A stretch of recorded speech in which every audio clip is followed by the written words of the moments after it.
بسم اللہ والصلاة والسلام علی رسول اللہ، اما بعد۔ یہ صفحہ نمبر ہے 256، آیت نمبر ہے 113، 114 اور 115۔ اعوذ باللہ من الشیطان الرجیم، بسم اللہ الرحمن الرحیم۔ وَلِتَصْغَىٰ إِلَيْهِ أَفْئِدَةُ الَّذِينَ لَا يُؤْمِنُونَ بِالْآخِرَةِ وَلِيَرْضَوْهُ وَلِيَقْتَرِفُوا مَا هُمْ مُقْتَرِفُونَ۔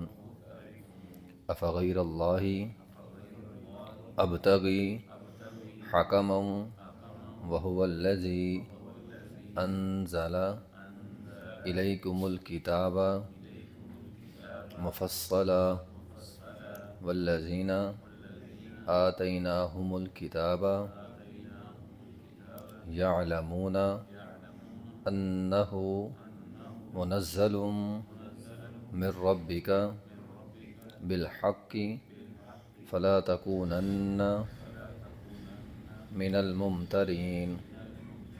وَتَمَّتْ كَلِمَةُ رَبِّكَ صِدْقًا وَعَدْلًا لَا مُبَدِّلَ لِكَلِمَاتِهِ وَهُوَ السَّمِيعُ الْعَلِيمُ۔ وَلِتَصْغَىٰ إِلَيْهِ، اور تاکہ مائل ہو جائیں اس کی طرف، افئدۃ دل، الذین ان لوگوں کے، لا یؤمنون جو ایمان نہیں رکھتے، بالآخرۃ آخرت پر، جو آخرت پر ایمان نہیں رکھتے ان لوگوں کے دل ان کی طرف مائل ہو جائیں، وَلِيَرْضَوْهُ تاکہ وہ اسے پسند کریں، وَلِيَقْتَرِفُوا مَا هُمْ مُقْتَرِفُونَ اور وہ عمل کریں جو وہ عمل کرنے والے ہیں، جس کی چیز کی طرف مائل ہونے والے ہیں۔ افغیر اللہ، کیا اللہ کے علاوہ، ابتغی وہ تلاش کرتے ہیں، حکماً کسی منصف کو، وہو الذی انزل الیکم حالانکہ وہ ذات ہے جس نے اتارا تمہاری طرف کتاب کو، مفصلاً تفصیل سے، والذین آتیناہم الکتاب اور وہ جس نے دی ان کو کتاب، یعلمون اور وہ لوگ، آتیناہم الکتاب کہ عطا کی دی ہم نے ان کو کتاب، یعلمون وہ جانتے ہیں کہ انہ منزل من ربک کہ یہ کتاب اللہ کی طرف سے نازل کردہ ہے، بالحق حق کے ساتھ، فلا تکونن من الممترین آپ شک کرنے والوں کے ساتھ نہ ہو جائیں۔ وتمت کلمۃ ربک اور مکمل ہوگی بات تیرے رب کی، صدقاً سچائی کے لحاظ سے، وعدلاً اور عدل کے لحاظ سے، لا مبدل لکلماتہ اللہ کی کلمات میں کوئی تبدیلی نہیں ہو سکتی، وہو السمیع العلیم اور وہ سننے والا جاننے والا ہے۔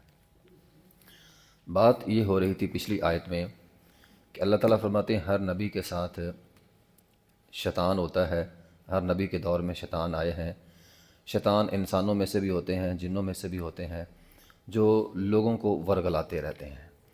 اس آیت میں اللہ تعالیٰ نے فرمایا شیطانوں کے دھوکے میں وہ آتا ہے جس کا دل ایمان کی روشنی سے خالی ہو، جس کے دل میں ایمان نہیں ہوتا وہ شیطان کے بہکاوے میں آ جاتا ہے، لیکن جس کے دل میں ایمان ہوتا ہے وہ شیطان سے محفوظ رہتا ہے۔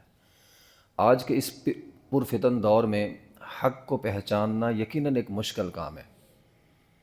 حق کو پہچاننے کے لیے صرف ایمان کی طاقت چاہیے۔ جس کے پاس ایمان کی طاقت ہے وہ آج کے پرفتن دور میں بھی حق کو پہچان لے گا۔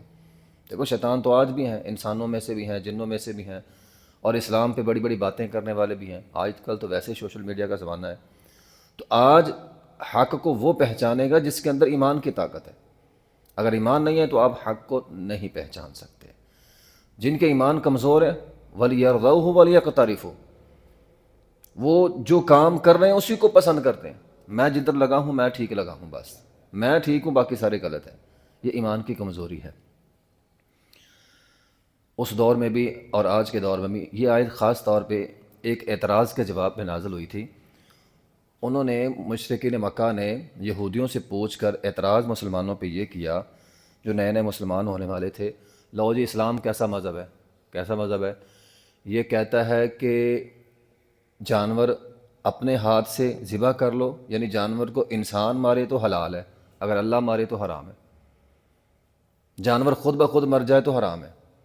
اب نئے نئے مسلمانوں نے یہ بات سنی تو کہنے لگے بات تو ٹھیک لگتی ہے، ایک جانور جس کو اللہ مار دے، خود بخود مر جائے، اس کو اللہ نے مارا ہے نا، تو وہ حرام ہو گیا، جس کو انسان چھری پھیر لے وہ حلال کیسے ہو گیا پھر؟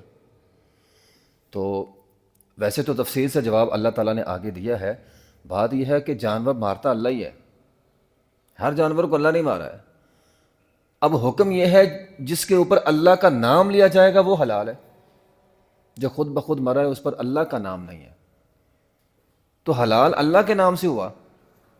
تو اس طرح کی عجیب و غریب باتیں اسلام پہ تان کرتے تھے نئے نئے مسلمانوں کو ورگلانے کے لیے، اور آج بھی ہے، آج کے اس دور میں یہ باتیں زیادہ ہیں، خام خام کے اسلام پہ، قرآن پہ، دین پہ، حدیث پہ اعتراض لوگ کرتے ہیں۔ نئے نئے لوگ ہیں جو نئے نئے اسلام کے ساتھ جڑتے ہیں وہ پھنس جاتے ہیں، جن کا دین کے ساتھ کوئی خاص تعلق نہیں ہے وہ اس اعتراض میں آ کر پھنس جاتے ہیں۔ نہیں یار بات تو سچی ہے، وہ سچی نہیں ہوتی، وہ باتوں کا ایک بس انہوں نے پھیر پھیر کے بات کو اعتراض بنایا ہوتا ہے۔ تو شیطان یہ کام کرتے ہیں۔ تو جن کے اندر ایمان ہوتا ہے وہ پھنستے نہیں ہیں، جو ایمان کے کمزور ہوتے ہیں وہ پھنس جاتے ہیں۔ افغیر اللہ ابتغی حکما، اب مشرکین مکہ کہنے لگے نبی علیہ الصلوۃ والسلام کو، ہم آپ کے روز روز کے ان بتوں پہ اعتراضوں سے تنگ آ چکے ہیں، آپ ہمارے بتوں پہ بڑی تنقید کرتے ہیں، ایسا کریں ہمارے درمیان اور آپ کے درمیان ایک حاکم مقرر ہو جائے، کسی تیسرے بندے کو ہم ہائر کریں، وہ ہمارا فیصلہ کرے سچا کون ہے جھوٹا کون ہے۔ اللہ تعالیٰ نے فرمایا افغیر اللہ ابتغی حکما، وہ اللہ کے علاوہ کوئی اور منصف ہو سکتا ہے؟ حکم، ایک حاکم ہوتا ہے، ایک حکم ہوتا ہے۔ حاکم وہ ہوتا ہے جس کے پاس کلی اختیار نہیں ہوتا فیصلہ کرنے کا، حکم وہ ہوتا ہے جس کے پاس کلی اختیار ہوتا ہے فیصلہ کرنے کا۔ کہ اللہ کے علاوہ کوئی اور حاکم ہو سکتا ہے؟ اللہ کے علاوہ کون ہو سکتا ہے؟ تو افغیر اللہ ابتغی حکم وهو الذی انزل الیکم الکتاب مفصلا، اللہ نے تو احکامات جاری کیے ہیں، اللہ نے نہ صرف پیدا کیا بلکہ احکامات جاری کیے ہیں، تو اللہ کے احکامات کے اوپر کوئی اور کیسے منصف بن سکتا ہے؟ کوئی بھی حلال ہے یا حرام ہے، اللہ تعالیٰ نے فرمایا اپنے ہاتھ سے ذبح کرو، اللہ کا نام لے کر حلال ہے، اب یہ اللہ نے حلال کہہ دیا، اب اس کو کوئی بھی دنیا کی طاقت حرام نہیں کہہ سکتے، یہ اللہ کا حکم ہو گیا۔ اور اگلی آیت میں یہی وضاحت ہے، وَتَمَّتْ كَلِمَةُ رَبِّكَ صِدْقًا وَعَدْلًا، اللہ کا کلمہ بدلا نہیں جا سکتا، لا مبدل لکلماتہ، جو اللہ نے کہہ دیا بس وہ ہو گیا۔ حلال کے متعلق ہے، اور ویسے بھی یہ صدق کہتے ہیں خبر کی سچائی کو۔ قرآن مجید میں جتنی اخبار ہیں وہ ساری کی ساری سچی ہیں، انسانوں کے متعلق ہیں، اور خبریں تو بہت ساری ہیں، انبیاء کے متعلق ہیں، سابقہ انبیاء کے قصے ہیں، قیامت کے متعلق، قبر کے متعلق، حشر کے متعلق، موت کے متعلق، جتنی خبریں ساری سچی، جتنے احکامات ہیں وہ بھی سارے سچے۔ تو لا مبدل لکلماتہ، نماز ہے، روزہ ہے، حج ہے، زکوٰۃ ہے، حلال و حرام ہے، یہ اختیارات صرف اللہ کے پاس ہیں۔ اللہ نے جس کو حلال کہہ دیا وہ حلال ہے، جس کو حرام کہہ دیا وہ حرام ہے۔ دنیا کی ساری طاقت، پوری پارلیمنٹ شراب کو حلال کہے تو وہ نہیں حلال ہوگی۔ لا مبدل لکلماتہ، اللہ کا کلمہ نہیں بدلا جا سکتا، جس کو اللہ نے حرام کہہ دیا وہ حرام ہے، ساری دنیا اسے حلال کہے تو وہ حلال نہیں ہو سکتی۔ تو لا مبدل لکلماتہ، اللہ کا کلمہ جب بدلا نہیں جا سکتا تو افغیر اللہ ابتغی حکما، تو اللہ کے علاوہ کسی اور کو منصف کیسے بنا سکتے ہیں؟ وهو الذی انزل الیکم الکتاب مفصلا، حالانکہ اللہ نے کتاب کو تفصیل کے ساتھ نازل کیا ہے۔ والذین آتیناہم الکتاب یعلمون انہ منزل من ربک بالحق، تو یہودیوں کے کہنے پر انہوں نے کہا تھا اللہ تعالیٰ کسی اور کو منصف بنا لے، تو یہودی یہ بات جانتے تھے کہ اللہ تعالیٰ ہی کتاب کو اتارنے والا ہے۔ فلا تکونن من الممترین، خواہ مخواہ شک میں پڑنے والے کام آپ نہ کریں، ٹھیک ہے۔ وتمت کلمۃ ربک صدقا وعدلا، اللہ کا کلمہ ثابت شدہ ہے، جو اللہ نے کہہ دیا بس وہ ہو گیا ہے، صدقاً بات کی سچائی کے لحاظ سے بھی، وعدلاً اور احکامات کے لحاظ سے بھی، لا مبدل لکلماتہ، اللہ کا کوئی بھی حکم بدلا نہیں جا سکتا، وہو السمیع العلیم، اور وہ سننے والا جاننے والا ہے۔ وآخر دعوانا الحمد للہ رب العالمین۔